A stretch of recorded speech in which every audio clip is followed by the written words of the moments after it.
This is how to tell what time it is using only the stars.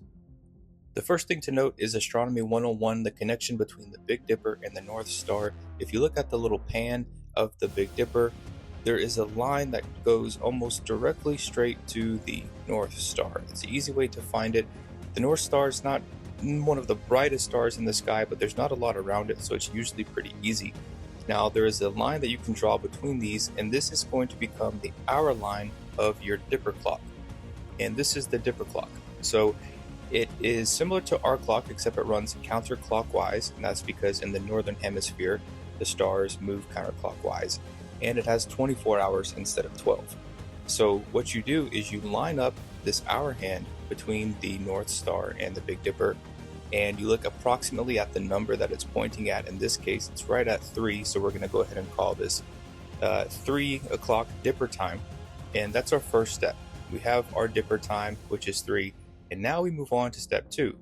Now, it seems a little bit random, but what you're going to do is you're going to find out how many months have passed since March 6th. And this is because on March 6th at midnight, the Big Dipper is lined up at directly midnight on our Dipper clock and also on our real clock that we check. So it kind of establishes a baseline for this whole thing to work.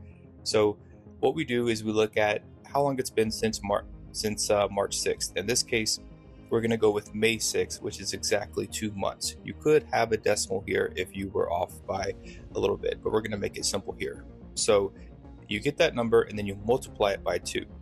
So in this case, 2 times 2 equals 4. Okay, so just to review real quick, we have our Dipper time, which is 3, and then we have our new number, which is 4. Now we're going to subtract our new number from our Dipper time. So 3 minus 4 equals -1.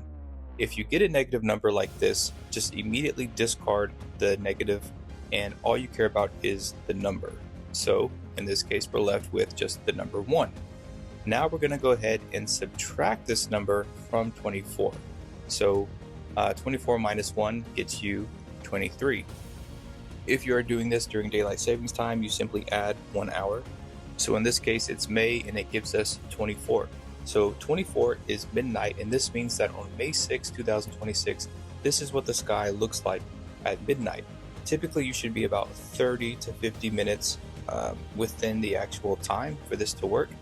And obviously, this involves maybe 6 more steps than just checking a watch. So it's not the most efficient way to check time, but I think it is super cool that you can tell the time just by looking at the night sky.